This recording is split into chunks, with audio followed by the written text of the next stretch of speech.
Welcome, everybody. We're glad to have you here today at our Rural Frontier Housing Learning Lab. We've got folks coming in the room at a high rate. We're really glad to see everybody.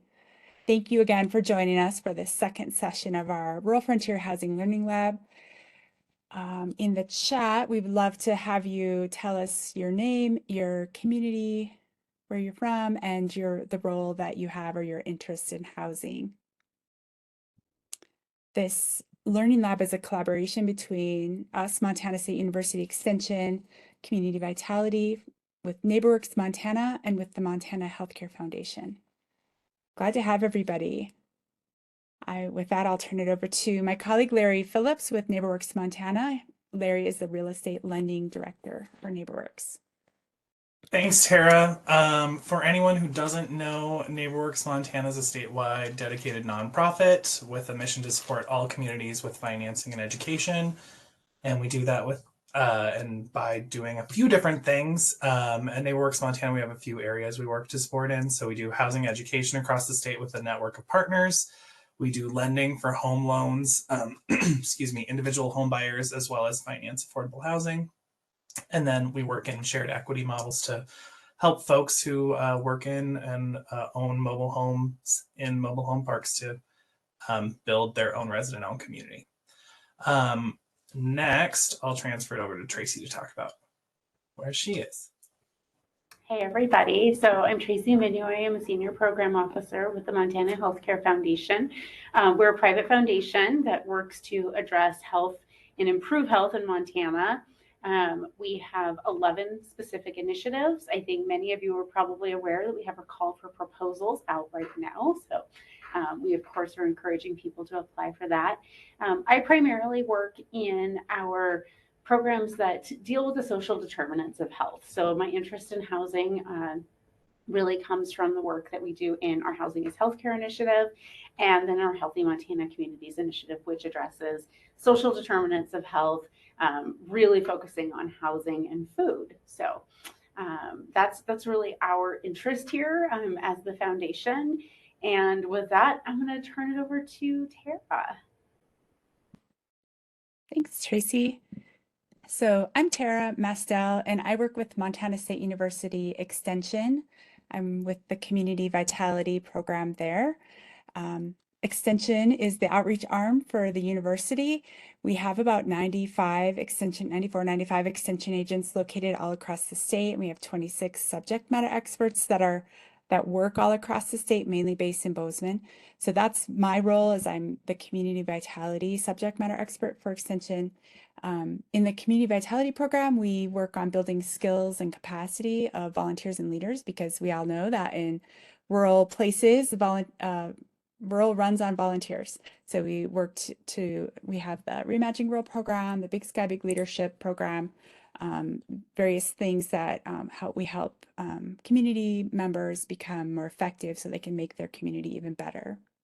And we're working on housing with these amazing partners because housing was the #1 need identified in our housing needs assessment that we did in 2022. All right, we can go to the next slide. So let's get started. What are we gonna do today? Well, we're gonna really kind of walk through this a needs assessment. A needs assessment is really a great first step in working on housing, especially if you're not a housing expert. So we're going to walk you through all that, and then we have some great speakers from Red Lodge that are going to share their story of how they have done it. So we're going to talk about what is a housing needs assessment. Why would you want to do one? What are they used for? What are some of the challenges facing our special kind of rural, our frontier rural communities? And then we're going to talk about where we go from here, because we're excited to potentially work with some communities to help them do this in a sort of a learning cohort model going forward. All right, so I would love to get your feedback on this. So get ready to share your thoughts. What are your thoughts as far as why would we want to conduct a needs assessment? What are the benefits? What makes it worth it? Can you enter your thoughts into the chat? what do you think is beneficial or useful? Why would you want to conduct a housing needs assessment? Does anybody have any thoughts on that?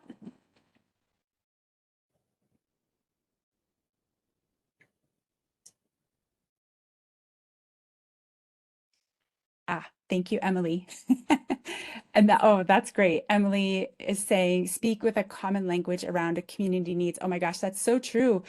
You think what's in your head about you think it's obvious in your community, well, we need this, but everybody's got kind of a different way of thinking it or a different way thinking about it or seeing the need in the community. So when you come together and talk about it and put it all in words and on paper, you come to a common language around a community needs. That's just awesome.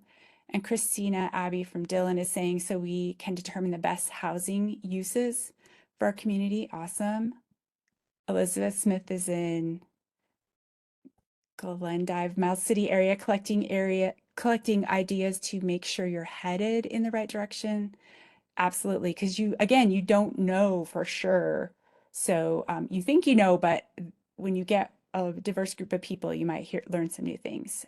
Jim Bennett is saying draw awareness of the issues. Absolutely, because some people don't know about what the challenges actually might be. Dinah Young is saying because you don't know what you don't know. That's absolutely so true. That's wisdom. The definition of wisdom, right? Knowing what you don't, that you know stuff. Okay, Pamela Ramirez says housing is a right, not a privilege. Jamie from Glendive is saying hear the community firsthand. So what we have thought too is all of the things that you've said is identifying, prioritize your community needs, support, funders really understand these needs assessments and this is their language. Strengthening that community engagement. It really, the process, I'm sure you've heard it said, it's the journey, not the destination. This is in some ways true for this as well. Bringing people together, like Emily said, you come to a shared understanding. You become better at working together because you're going to all need to work on housing going forward. And then finally, the funders, that's really, you're speaking to them in their language. A housing needs assessment is how they kind of talk about things. Yeah, so then let's talk a little bit about our frontier communities and maybe some challenges, but also some things that we do have in the more rural areas of Montana. So a couple things, and Tara's already highlighted them. I'm sure a couple of the folks on the call, you're already thinking about some of this stuff. So one of the challenges in frontier communities is time.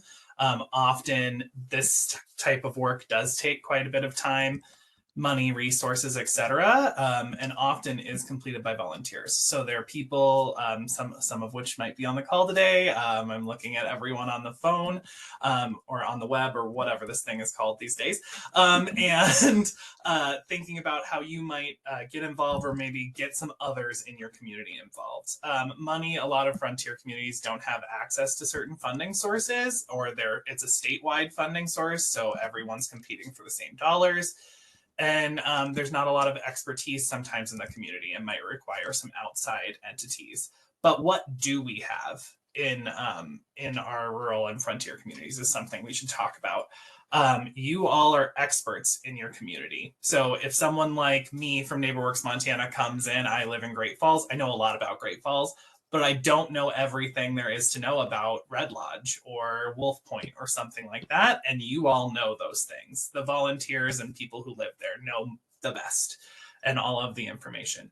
It is a lot about grassroots engagement, but having the community really kind of say, this is what we believe in and this is what we're all working for can really kind of get you a little farther in the process than just someone going, I have some statistics from the nation to talk about and with you. Not to say that's not bad info or data, but you actually know what's happening in your communities. And the data is real and important to your community. So if someone says from the outside looking in, you just need more density, that might not work in your area, and you know what does work. So some really, really great things. There are challenges, but also we do have a lot of opportunities.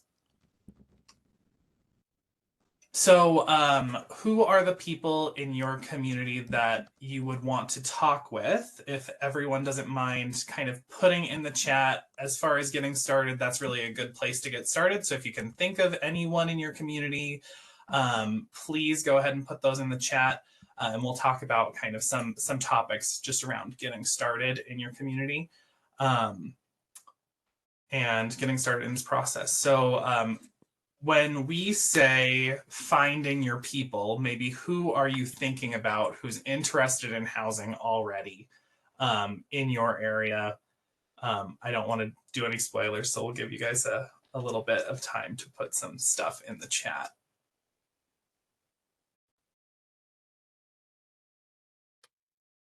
All right, we have Jim who said economic development, realtors, large employers. Thank you, Elizabeth, for saying some business owners. These are really great opportunities and folks to be thinking about. Like I just said, volunteers. Oh, we have the chamber, some public health, or maybe some schools. Really great things to talk about. So we're really talking about some maybe local leaders, volunteers, and stakeholders.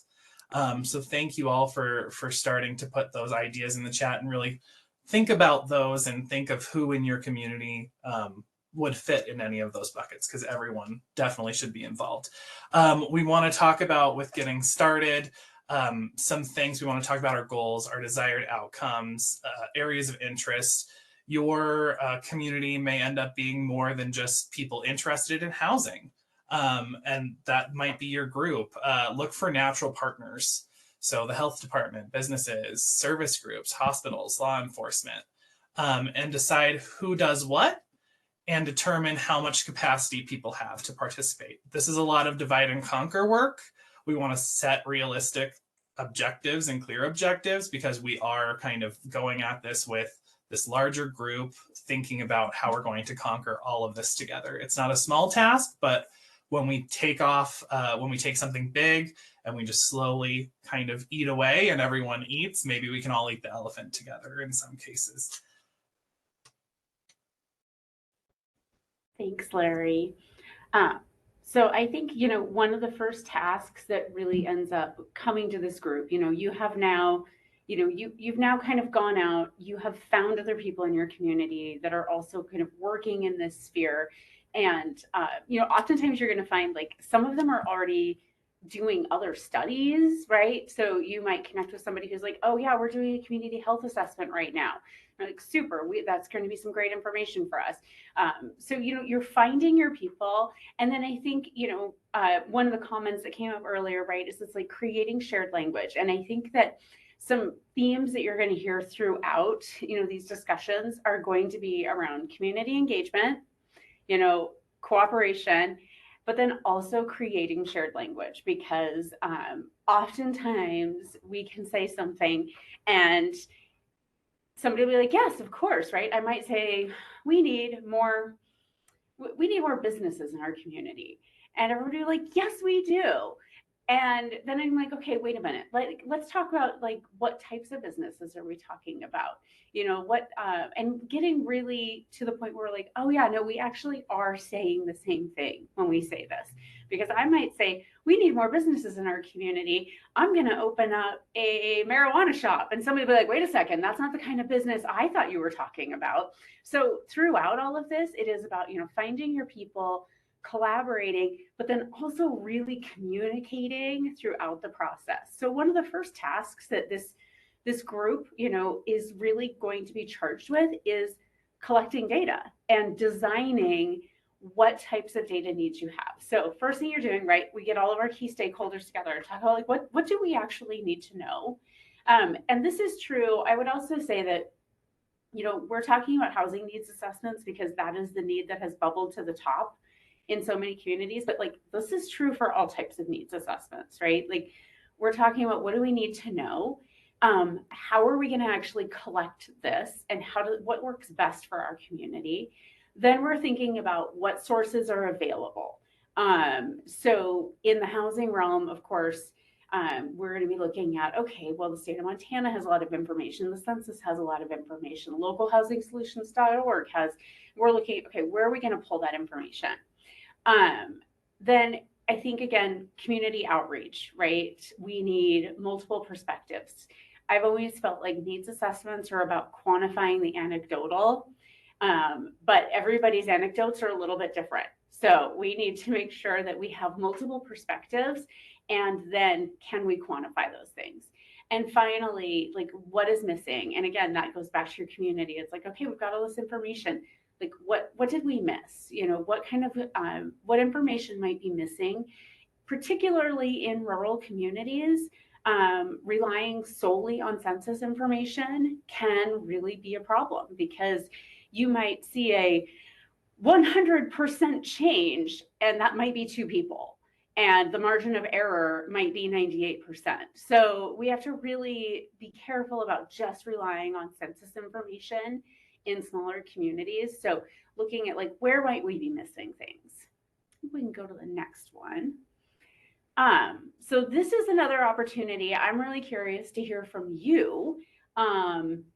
What are some methods that you think might be helpful in your community to collecting data? And what are some ideas that you might, what are some ways that you might collect information? We've talked a little about who you might collect information from, but I'm curious about the how.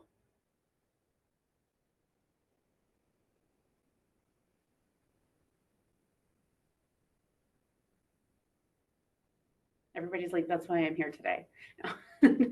Thank you, Christina. Yes, online surveys, real estate sales reports. Great. Surveys at coffee shops, Facebook polls, Google Forms, media polls, surveys, home visits, focus groups. Yeah, and I think this is like one of those where everybody knows what their town looks like, right? I work in some communities where it's like, oh yeah, the local Facebook page is the place, right? We're going to put it there and we're going to get all the information. So yes, surveys, of course, or so, you know, we always talk about, we have kind of the overarching data world where we can go out and we can grab information. But what is important to do then as your group is to be like, okay, what don't we have here? And that's where we can talk about how do we supplement with information from surveys. How do we conduct really intentional focus groups of residents, stakeholders, end users? Yeah, getting a real estate person that's helpful. You know, I think that as we go through this process, you know, all of the professionals that are sort of involved in the housing realm are really helpful to have, right? Like talking with landlords. Right. So I think like Dinah has, like, we have a large elderly population, so we have to do paper surveys. And yeah, being conscientious about, you know, who lives in your community. Because if you're like, oh yeah, there's just this simple little app, all you have to do is take a picture of the QR code, and you are going to lose a lot of people by doing that. You know, being intentional in how you put your survey together. If you tell me that you need me to do this survey and it's going to take me 90 minutes to do it, I'm not going to do it. You know, so really being thoughtful about what information do you absolutely need for the purposes of this survey. So this is just a little bit of a few of the places that you could go. And then, of course, how do you kind of record and organize all of this, which brings us to our next slide, which Tara is going to cover. Yes, thanks for trying to get Joanne Eder into the webinar. She registered but didn't get a link. So yes, data analysis. So the first thing that you want to do when you're looking for these key trends is, number one, analyze, review that secondary market data. So secondary means already existing data, what's already out there, not something that you created yourself. So analyze it, see what might be useful for what you're looking at, for what your community members are telling you. Next is to supplement that. So adding information that you've gathered from the census or what other already existing data, supplement that from any kind of primary data or research or surveys that you've done yourself. So that's primary data is your new information that you've gathered, your own research. It may sound daunting, but actually there's a lot of communities out there doing this right now, and it is not that hard. It's actually quite fun, and people are super interested in the results. We have some folks from Lima on here. They actually asked AI to develop a survey for them, and they did. And you know what? It was actually really good. So Lima's doing it right now. Valier has done one. Forsyth has done an amazing one. Cutbank. So you don't have to be an expert at this, but so supplement in doing surveys. It's a really great way to find out what's going on, and people are really interested in this. Next in your data analysis is identifying what's missing and how might you fill in that missing information. So that is something that, you know, the folks, like Tracy, Larry, and I might be able to help you with. And Red Lodge is going to speak a little bit later about, they have a really great story of how they did all this, and it relates somewhat to data analysis as well. So you can go to the next slide. Yeah. So and then after that, getting feedback from your community is another really huge step. And like I said, community members are super interested in this. We really suggest that once you have your information is share what you've learned with your community. So in particular, Forsyth and Cutbank had these large community forums, and they had about 75 people show up. In Cutbank, they did it at their brewery. It was a super fun event. So people are really interested. It's a great way to check what you've learned with people and share that you're interested in working on housing, and you never know who might jump on board and join in to help you. So these town halls or these community forums are a great way to talk about priorities, potential solutions. You can find out what makes sense to people, what other pieces of information you're missing. And in the end, you can come out with a draft needs assessment. Yeah, Sarah, so can I after, add go something ahead. really? Yeah, Sorry, I'm going to interrupt absolutely. really fast because there was a really key part of one of my slides that I forgot to bring up, and I want to bring it up anyway now, even if it's a little out of order. I think that, you know, something like a frame of reference that we talk about a lot in all of this, you know, in assessing your community is like making sure that you're not just looking at the deficits in your community, right? And I think that that's a hard thing about needs assessments because they feel negative from the beginning. Like, what do we need? So I think that that is something that we talk a lot about, is that you can talk about what you need, but a lot of this is just talking about what is your vision for your community, and like what are the assets that are already there that make you love living in your community. So I didn't want to miss that because I feel like those are really important parts of the discussions we have when we're working in communities. Like, the people who are participating in this are doing so because they really care about their community, that there are things that they love about their community. But even that, you know, there is, again, this idea of like this shared language, because it's important, I think, to kind of hear what is it that you love and what do you want to make sure, you know, kind of can endure. Because I think conflict and change, right, are two things that are always happening in our communities. But I just didn't want to miss out on that asset framing discussion, because I looked at my slide and I realized I missed it. And it is a really important lens to take throughout this process. Sorry, Larry. I'm glad you did talk about that. I mean, that's just huge because, yeah, you got to start with the positives and what you have and build on that. Couldn't agree more. For sure. So, what do you do after you have kind of this draft needs assessment to ensure that it kind of continues along the process and it doesn't just become another study? Because I think we all have found something that, hey, we did this once and that was great, and then nothing happened. We want to talk about drafting an action plan. It's important to put it into the context of end goals. So in that case, we're calling it an action plan. So the first step in developing your action plan is to talk about short, medium, and long-term goals. It's really important to have kind of that outside and that really long-term perspective to say this is where we're going. However, celebrating small wins is really, really important because some of this work is, like we've talked about, a little daunting. So you want to work on kind of separating those goals in your action plan, then tying those needs and goals to different strategies. And this is where a tool like localhousingsolutions.org and their toolbox can be really helpful. We'll talk about that a little bit later and maybe in the cohort as we continue. So I don't want to get too far in the weeds there. But the next thing is to maybe identify funding and partners that can help you meet these goals and develop that implementation plan.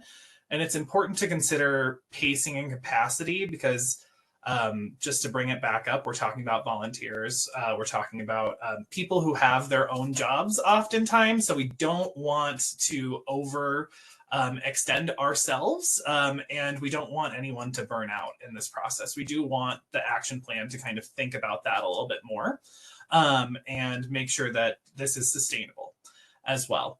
And after you kind of think about all of this, you'll have a draft action plan and you have to bring it back to your community. So trying to think about how we're getting the community involved.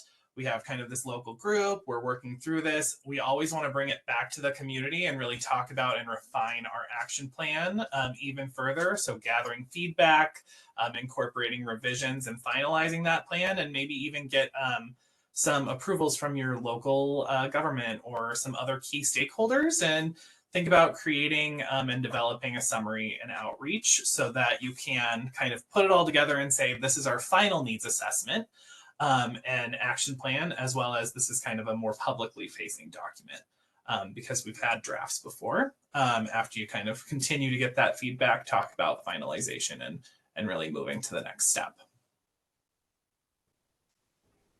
Yeah, and I think, to build on that, like the finalization piece is really important, and particularly if you are in a place where you can secure, local support, whether that is, your town council approves it, your city commission, your county commission. And one of the reasons for that is it does open up funding opportunities. And so we want to make sure that, we're kind of aligned with what our community leaders are also envisioning. So now we get to the point where we actually have to do all of the work that we've spent. I mean, we've done a lot of work, but now we actually have work that doesn't have planning types associated with it. It is real work. And, the first thing is really just to kind of clarify who's responsible for each action item, monitoring how that progress works. And then throughout all of this, how do we keep the community involved? Because I think, this piece is where sometimes plans can actually fall down.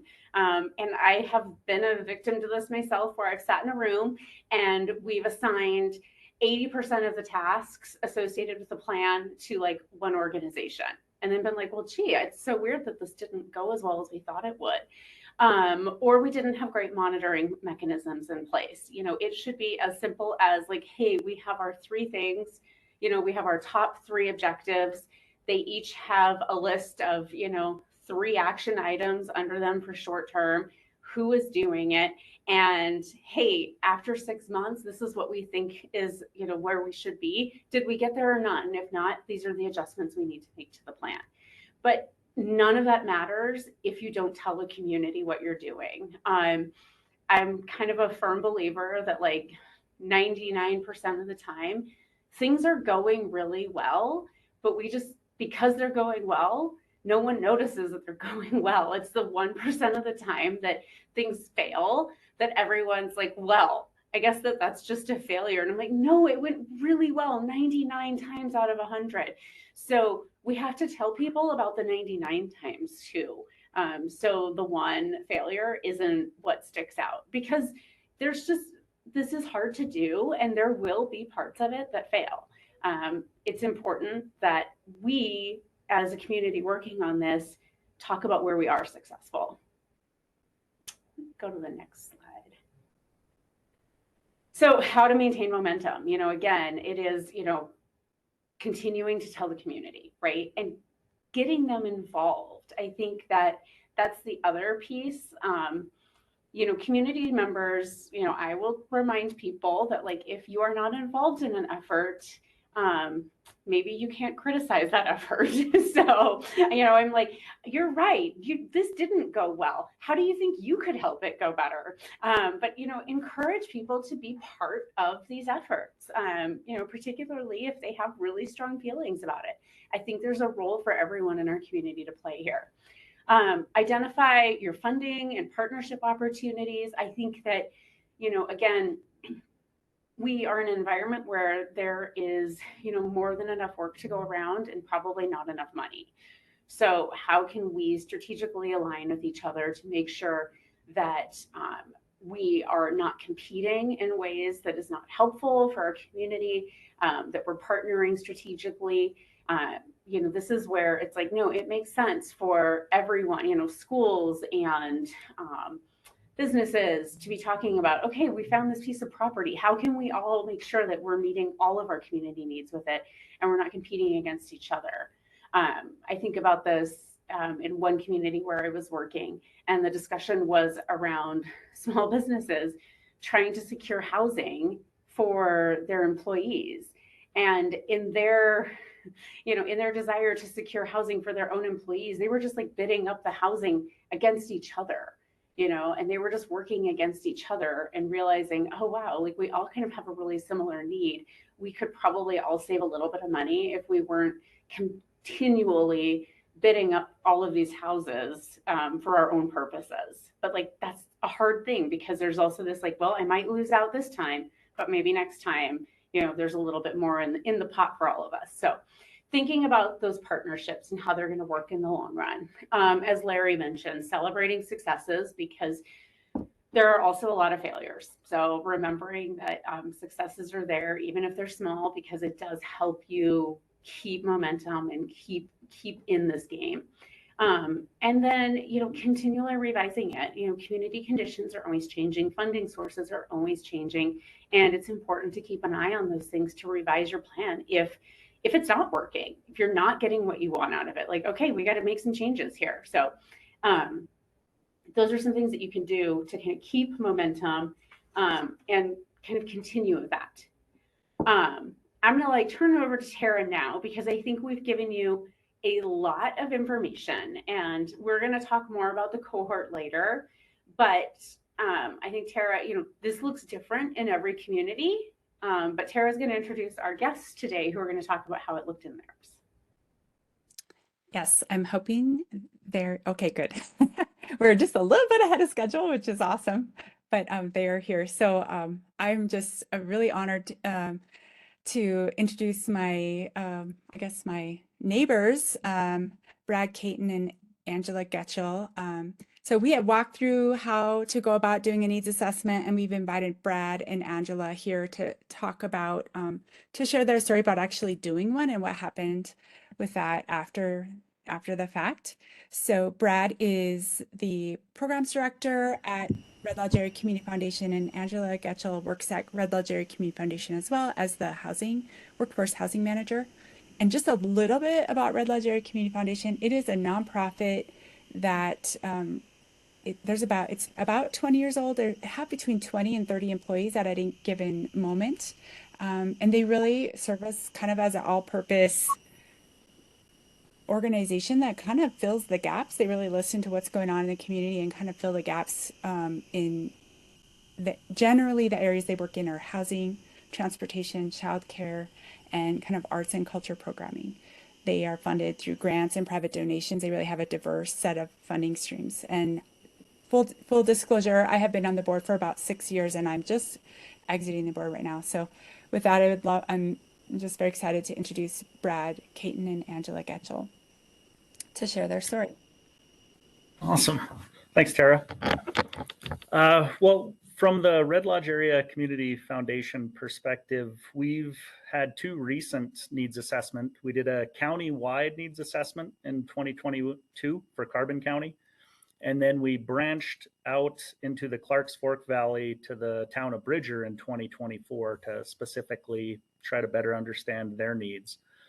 And so I have an outline here of kind of what were the experiences and what did we learn. And just starting from the data portion, I have a note here to become comfortable confronting folklore on inventory, demand, and building costs. And what do I mean by that? It's that the income needed to finance a median home in your community, there's a lot of people that don't have relevant data on what that takes.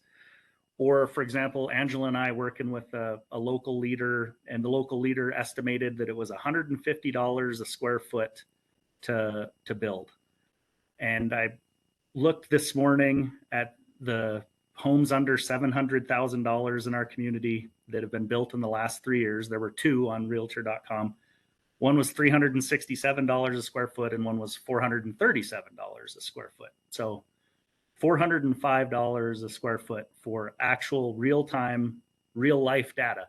So when you're having these conversations in a teammate type way, you have to be comfortable when folklore gets put into a community discussion. You need to have the data ready to say, no, it's actually from the ground up turnkey. It's $405 a square foot right now, as of this morning. So you can, because if people are living in data that no longer exists, it's really hard to have what Tracy was describing, that shared language. One of my notes here is create a shared reality. So if you're able to have enough data to confront misconceptions about what it takes to finance individually, what the rental market is like, or what the building environment is like, it makes it almost impossible to get a shared sense of priorities and consensus, because some people just won't assess it to be as big of a problem as it is. So going from data to priorities, what we learned, what Angela and I learned from the study, and I think the broader community, is that data gives you priorities on income segments and then types of housing. I know that, it sounds really simple, but you have to be very realistic about costs. So if we go back to that, what is it per square foot? Well, it's $405,000 or $405,000 for a 1,000 square foot home. Now you start to put in the 7% interest rate, and you really make people aware that, oh my goodness, it's $3,000 a month to service that debt. So you be with your priorities, start really thinking through income segments of who you want to service, and being realistic about the types of houses. It also works to have people get a fresh understanding of for like mutual self-help, USDA program that Angela was our workforce housing manager that saw the conclusion of 10 owner builder units in the last 3 years. That income threshold, most people might not be aware, is $78,000 for a single person. So they're going to have a mental model in their mind of, okay, no, this is only for really, low income. And then you can explain to them, it's like everyone but like the principal in the school, for example. You using that data to create the priorities on what segments of income and what type of housing. And through your needs assessment, you'll start to gather the eaches and the individual program characteristics of LIHTC, low income housing tax credit, community development block grants, the USDA mutual self-help that I just described, community reinvestment organizations, because they all fit at these different bands. And the people involved in your needs assessment will become kind of the experts at knowing where different needs fall within those bands. So now you have the priorities. You got to build consensus. So there's the consensus note I have is it a general need or a specific need? So let the consensus drive the need, like where you find that consensus. So we've started out with needs assessments, Scott, in our data, and the consensus through that process, for example, in Bridger in 2024, steered us away from low-income housing tax credits, steered us away from the size of that we were originally thinking would be needed in that community. Because if you go back 2 years, we did a broad one in the county, and the county data said we have 60 units approximately per year we got to build. So we're like, okay, we did our work in Red Lodge. We're moving out to Bridger and another community called Roberts in Carbon County. But in Bridger, when we were like, okay, this is roughly their portion of that shortfall that we thought they would need. And the community consensus was, no, that is way too much for our community. So as for us as the housing lead in the county, that was very helpful information, allowed us to pivot. But through the conclusion of that study, we went from general need to specific need. The school district with a much smaller need has reached out and is wanting to explore one of the models that we're working on for school district employee housing. So build consensus, general need or specific need. If you get to a specific need, sometimes it's helpful because general needs don't always have a champion. Maybe the group that's working on your housing assessment will champion the general need, but there may not be specific businesses or specific school district or medical service providers or whoever the specific need often will have a champion the general need, a lot of times it's left to your group to try to create in an abstract sense the need. And you've done it with your data, you've established your priorities, you built the consensus. The next thing is it's okay to spitball the math problem right out of the gate, because that allows, the rough estimates allow you to start the conversation. The refined estimates will get you financing. So when you have your needs assessment, it's okay to, I call it, make a financial piñata and let everybody hit at it and challenge your assumptions and knock the candy out of what you're trying to do. But it's really important to start that conversation really early with, okay, this entity thinks they want to partner on a 1 2-bedroom and 1 3-bedroom. And you can quickly go by the cost per square foot, what the current interest rates are. Pretty simple formula to be like, okay, here's what that would cost. How much of that do you want to participate with us on? And they're like, whoa, that's way too. So then they hit the piñata a few times and they realize, okay, our need might just be some 1-bedrooms, some initial entry-level employee type housing. So the land, the infrastructure, the bill, the maintenance, the taxes, it's all in the context of interest rates.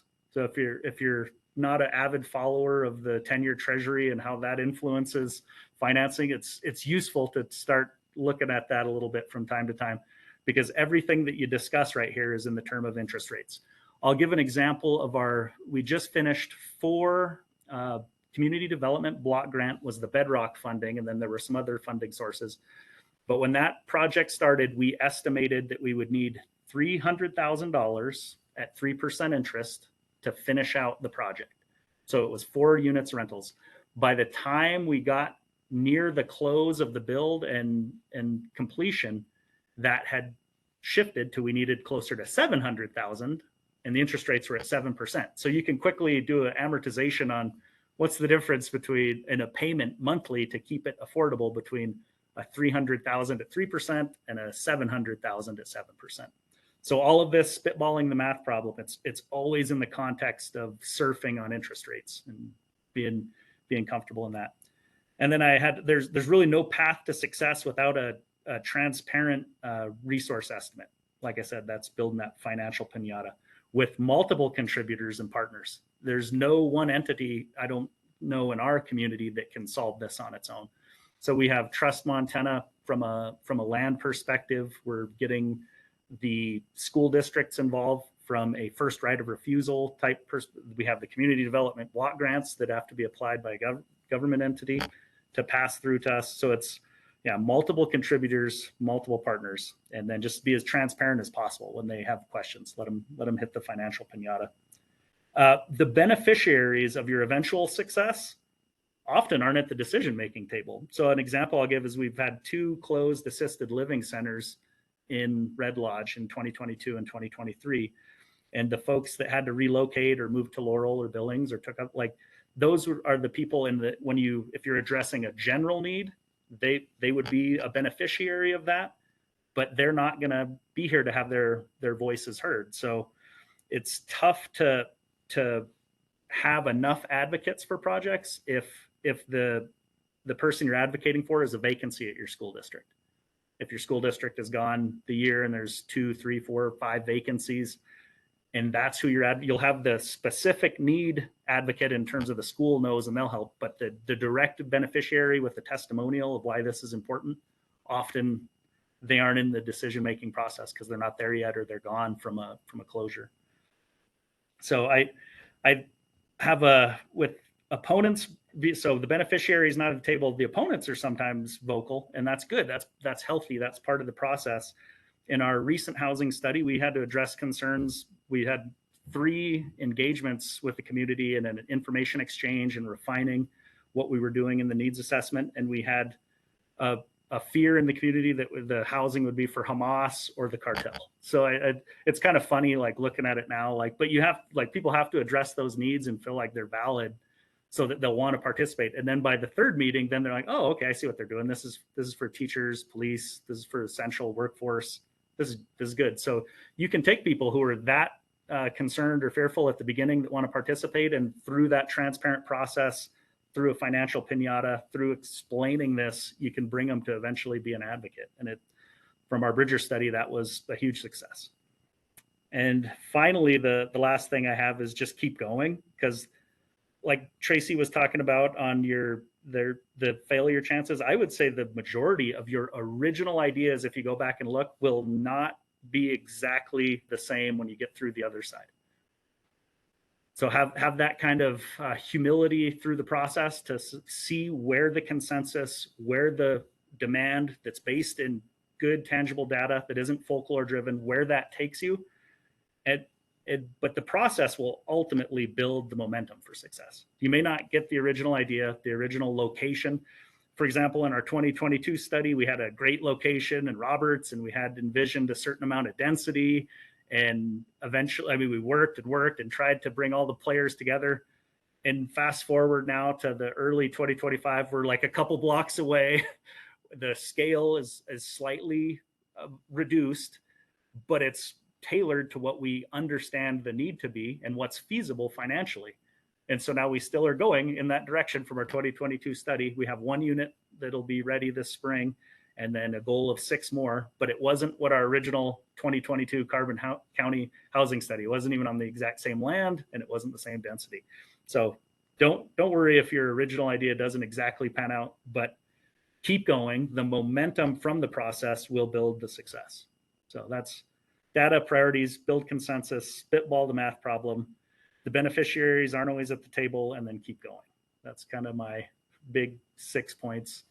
And I'll hand over to Angela, because she's been the quarterback of this whole thing for the Red Lodge area in Carbon County. So yeah, that's and Brad, you say it all so well. So yeah, there's definitely, I liked when Tracy mentioned celebrate the little steps or the little goals, or because that's huge. And like Brad said, you know, when we did that study in 2022, we worked with a property owner through 2023 for the whole year. Thought we had that property and really had you know, we're super excited about that. And then it fell through. So come December 31st, 2024, we were able to work with Trust Montana and a property owner, and we were able to acquire that property in Roberts that was 2 blocks away. So it took some time, and I guess everything works out for a reason. So we were super grateful about that. The other big score was, you know, Bridger. That study process was very eye-opening. There were a lot of folks that just were just, I guess, fearful of what really we were trying to do. But in the end of that, the person that we, the property owner that we, you know, were working with, that allowed us to use his property for that study. We met with him December 31st, and he is willing to sell that property to us for a very generous amount, and it's almost 6 acres. So, and he has a business in Bridger, and has 13 employees, and that has just opened a lot of different avenues for the Bridger area. So like Brad said, it doesn't always, you know, what you go in thinking of that study, it doesn't always turn out with those same ideas or expectations, but other things roll out from it. So, and I, you know, it is very, it's very important to have your city and county folks on board, because it takes a village to make these projects happen. So, and that's just something that is ongoing. So just like Brad said, you got to just keep going. So. Great. Well, thanks so much. If anybody has any questions, please put them in the chat. I would love to hear if anybody has any questions. Brad and Angela are very happy to answer questions. While while we're waiting for those, I have a question for you both. Did you have housing experience before you started working on this? I mean, you have an advantage in that you work for this great organization that this can be your job, but not everybody has that. But did you have housing experience before starting to work on this? Do you need that? I was a real estate underwriter for 18 years. So I kind of went from one spectrum to the other end of that spectrum. I really wasn't sure what I was coming into when I hopped in here, but it's very rewarding for sure. Yeah. Yeah, from my perspective, no background in housing prior to this, but a background in finance and within the Department of Defense. Awesome. Thanks. Yeah, I think it can be intimidating to hear you guys talk about your success.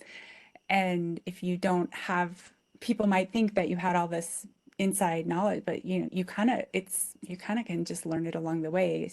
I mean, it sounds like Angela, you had some experience, but you didn't actually do any underwriting, I'm guessing. You probably knew the language and some of the terms and stuff.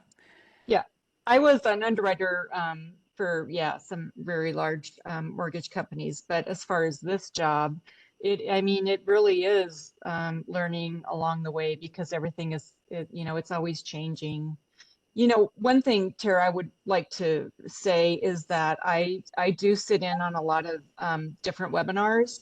And when Brad was talking about our last project, the CDBG project, where we ended up having to finance almost $700,000, it was in a meeting that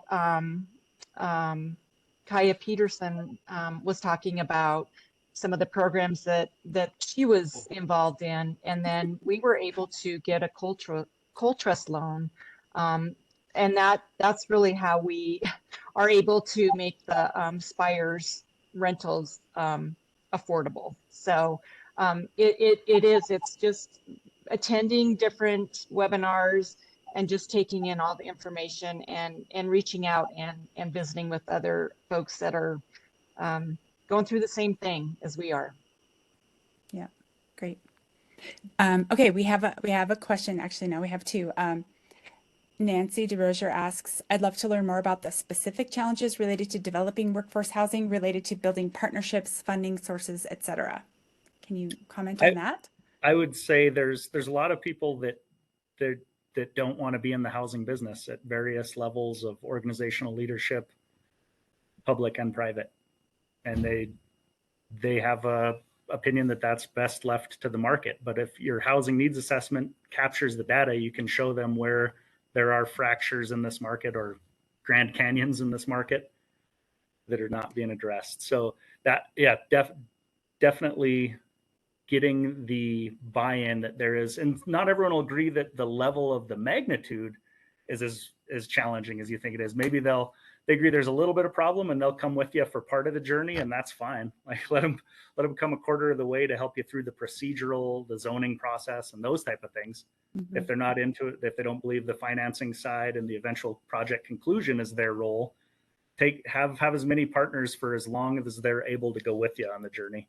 And then it's okay if they just don't see it. If they don't, we haven't had anybody when we've described any of these projects like, you know what, I want to be a landlord.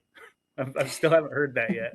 I'm waiting, but that's the general consensus is that no one wants to be a landlord, and they'll help you either scouting property, and we've had leaders that may not believe that they should be in the housing business necessarily, but they'll bird dog locations for you, and that's good too. So like take your coalition where their comfort and where they're willing to row with you. Yeah. Anything to add, Angela? No, I think that's good. Trust Montana has been an amazing partner with us, and they're always Ermina and Don and Bill are always open to any discussion, and I have their contact if anybody needs it. We can certainly get that out to them, but they're a big part of all the projects that we've done. They've been a big part of that, so Habitat for Yeah. Humanity, Helena Area Habitat for Humanity has been another big partner with us. That they just finished up the last project with us here in Red Lodge. So we are working towards becoming a USDA by Mutual Self-Help 523 grantee. So we, you know, we're still moving forward with that. But yeah, partnerships are very important. Yeah, great. Okay, we have another question from Jim Jarvis. He's from, I think, Ennis. Did you find there was much financial assistance available in terms of state and federal housing grants? Yeah, I think through the CDBG grant that we had for our rentals and the USDA Mutual Self-Help 523 grant that was done through Helena Habitat. Yeah, the state and federal assistance has been essential. We've branched into a few different models where just to try to build our own internal resilience if those sources become reduced or diminished. And the one that we're tinkering with right now is a customized first right of refusal with school districts with their specific need being addressed in smaller density efforts. And so that's kind of our model. If those state and federal sources start to be reduced or paused or go away. But for the most part, everything that we've done up to this point has had a strong backbone of financial assistance. Mm-hmm.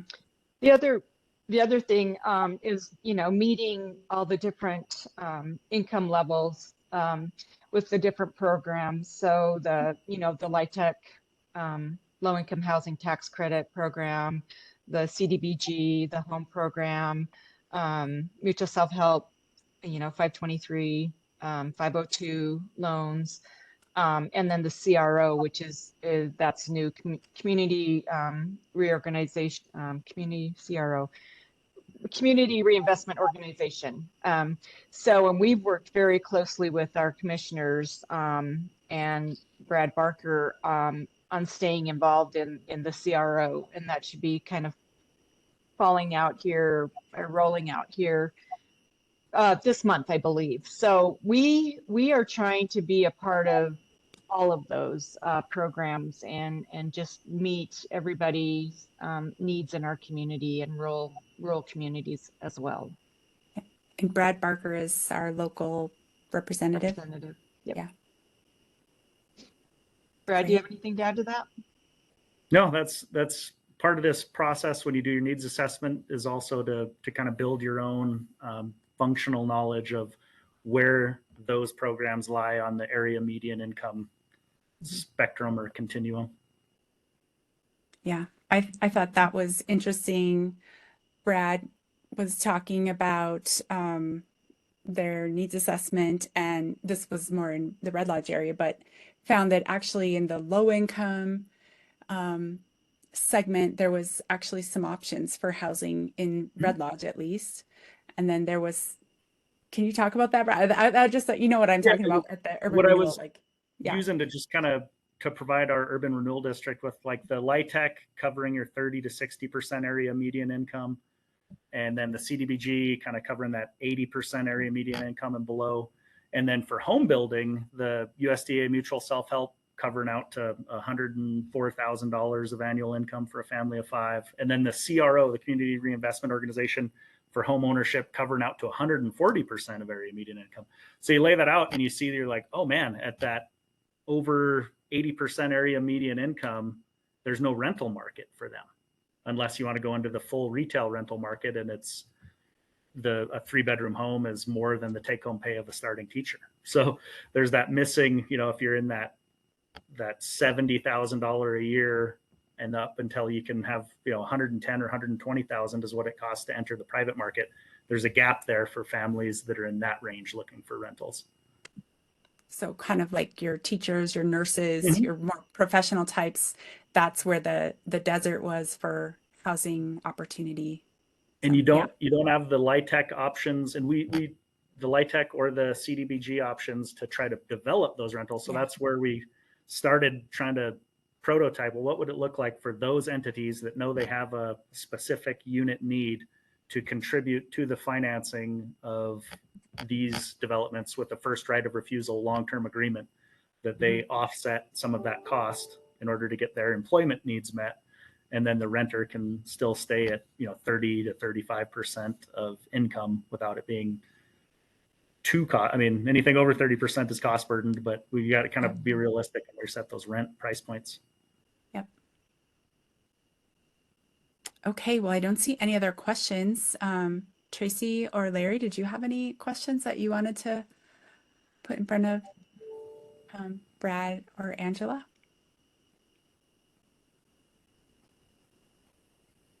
Okay, well, maybe I we, think you're on mute, Larry.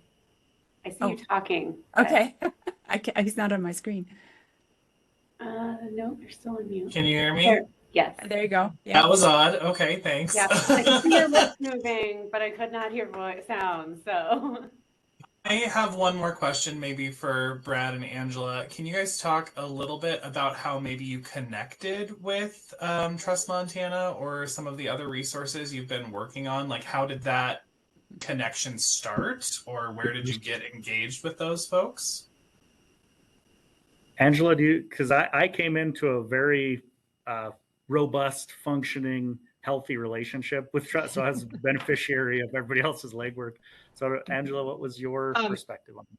Well, and I came in, 6 months earlier than Brad did, and it was the same way. But Joanne Eder was a very huge advocator for Trust Montana and partnerships with Helena Area Habitat for Humanity, both and Trust Montana. So, and we've just continued to work very closely with them. And we just, like I say, I attend almost every single city meeting, council meeting, planning board meetings, urban renewal meetings, town hall meetings in our county, webinars, from all over the state. And so that's where you find your connection.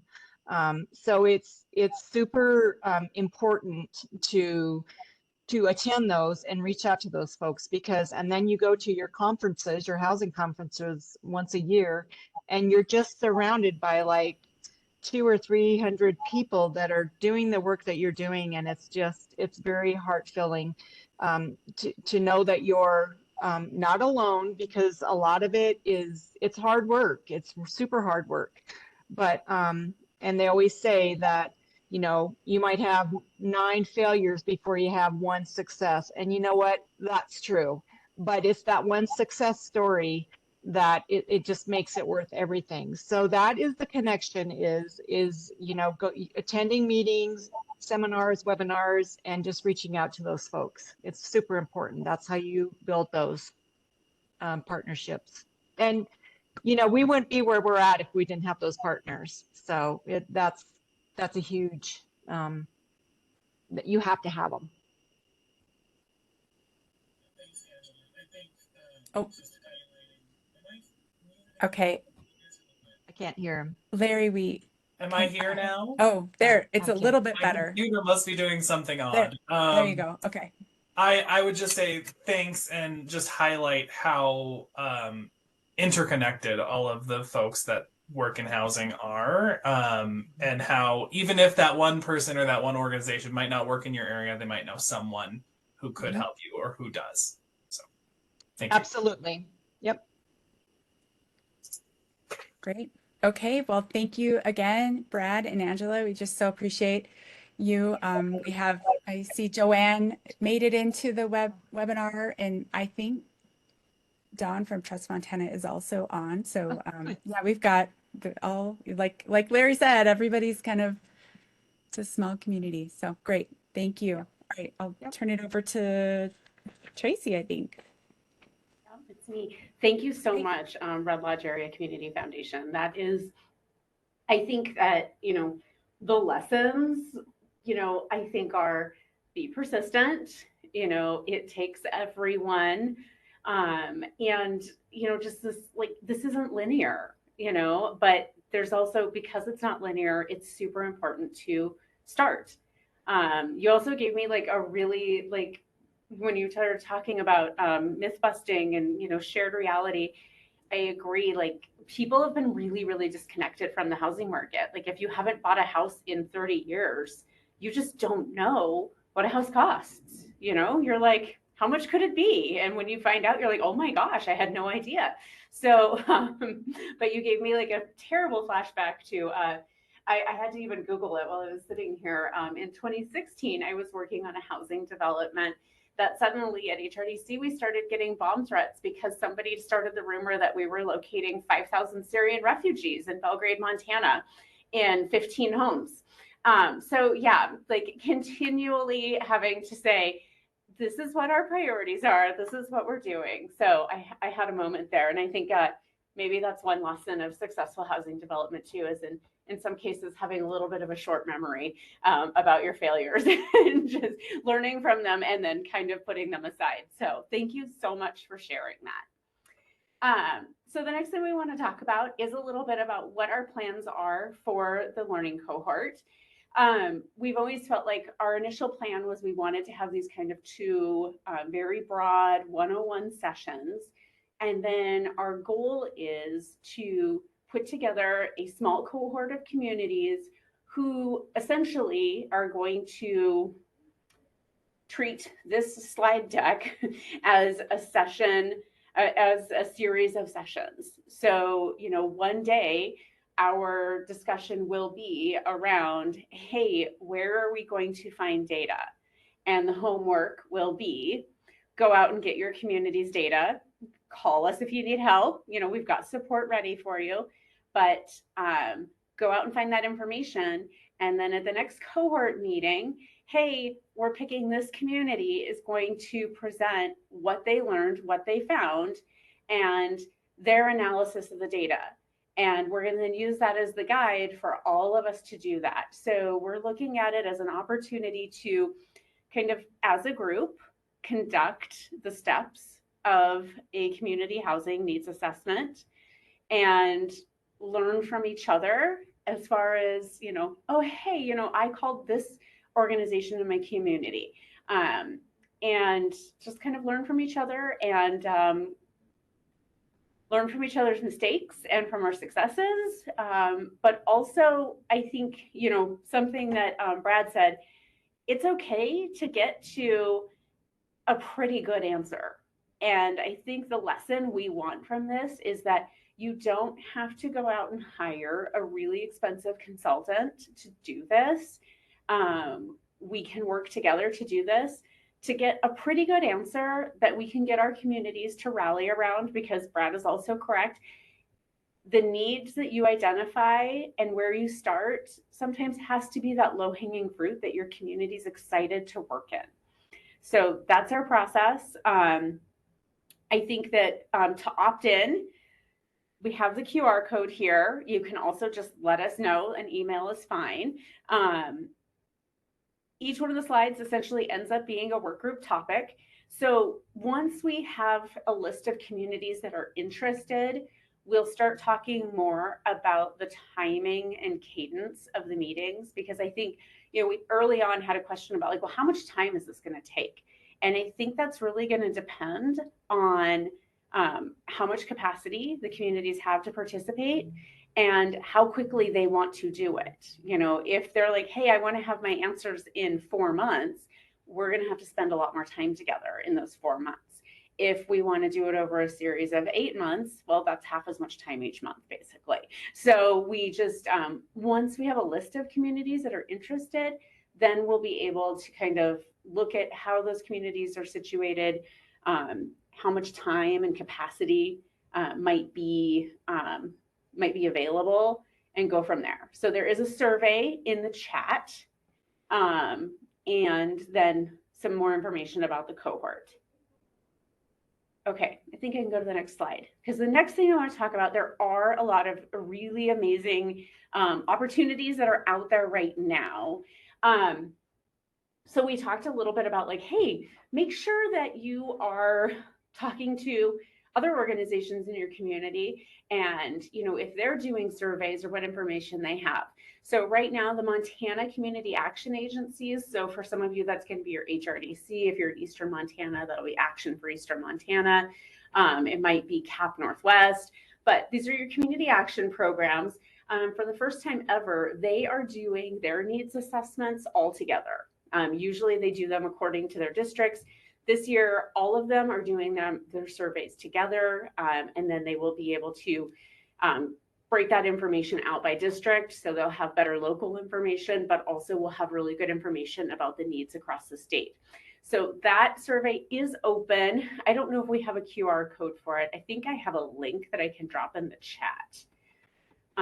But that is a great opportunity because they just reached out again to me. And so here, I'm gonna put the link right in the chat really quick.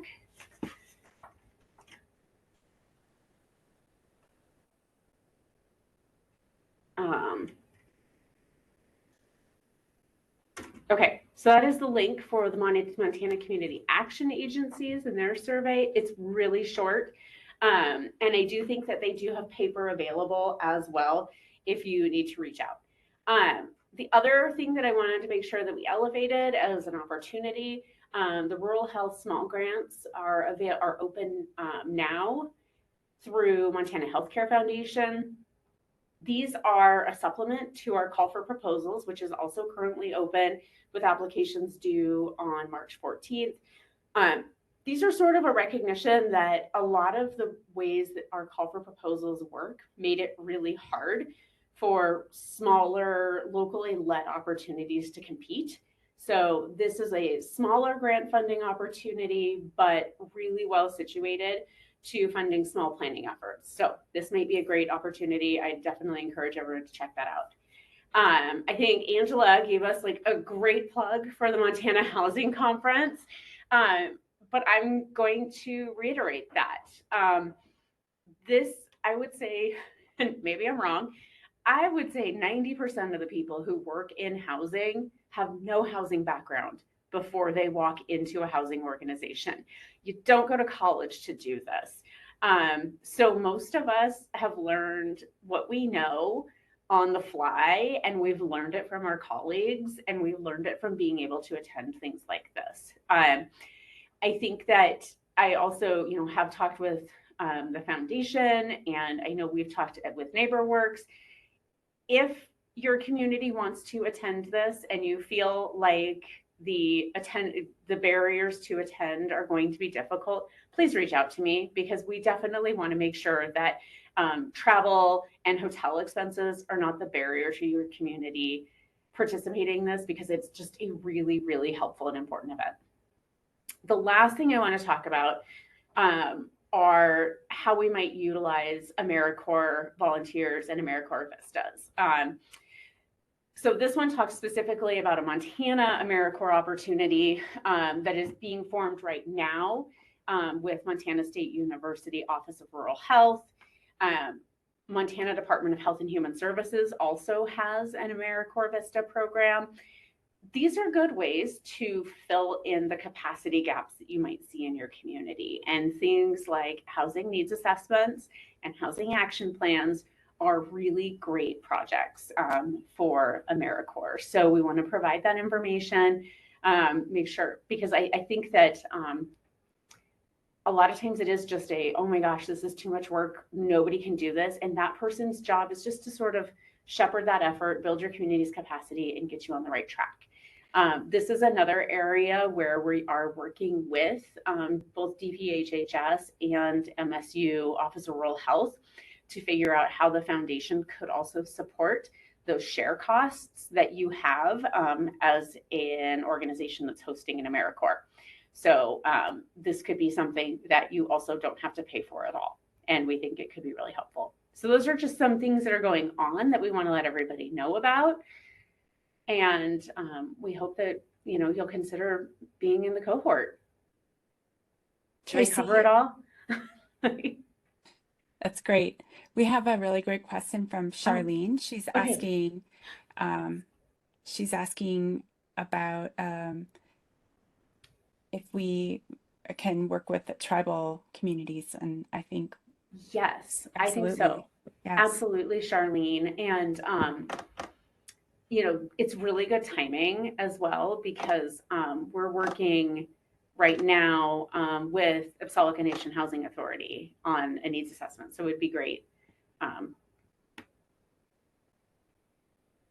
Perfect. Great timing. Great.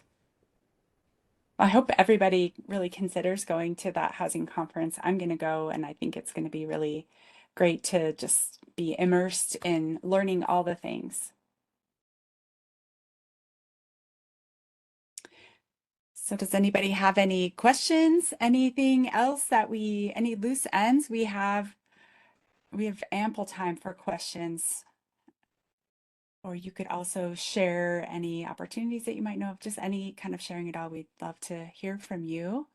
We've got these great folks on the call here. Tara, Yeah. one thing I would also like to share, you're talking about in AmeriCorps and CCC teams. We have been very fortunate to have had several of those teams here doing different projects for the foundation and for the community of Red Lodge. But one of them was, we had a team for 3 months and they worked on this mutual self-help homes. So they are incredible, and it's really a great organization. So that's just another partnership that we have. We also have a really good partnership with Beartooth RC&D as well. So they're there. You just need to reach out and connect. So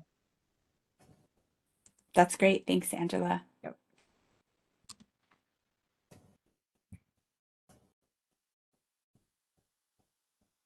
Yeah, while we're waiting for any potential questions to come in, I did put more information and a link to the Montana Housing Conference and the agenda in the chat. I do want to say that the registrations did open this week, and there is kind of early bird pricing depending on when you get in. So if you're interested, maybe start talking about it sooner rather than later. I'm just going to put mutual self-help, a link. We've talked about it a few times. It's basically it's a federal program, so I don't know if there's been cuts to that, but it is a program where people build their own houses, and it's through the USDA Rural Development Program, and yeah, so we've in Red Lodge here we've had a couple of different builds, maybe we've had a couple. It's pretty cool. So people can volunteer to help build houses, and like Angela was saying, you can have other volunteers come in. So it's kind of a cool opportunity. But people build their own houses so they can decrease the cost a little bit with the sweat equity.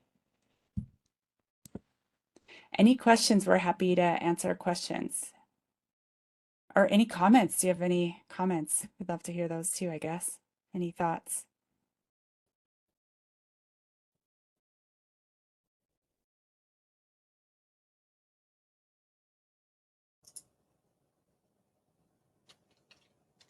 I'm just looking through the chat to see if we've forgotten anything.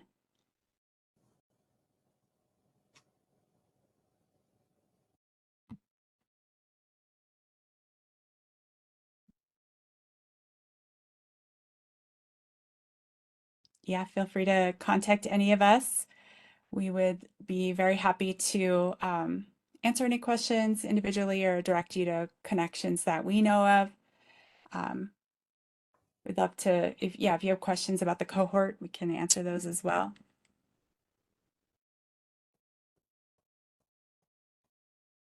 Well, maybe we conclude. Oh yeah, Angela's got her phone number. Great. Excellent. Okay, well, not seeing any questions, so I guess maybe we wrap her up. Great. Thanks so much, everybody. Thanks, everybody. I hope to connect with some of the folks attending in a cohort later on. Thank you. Thank you.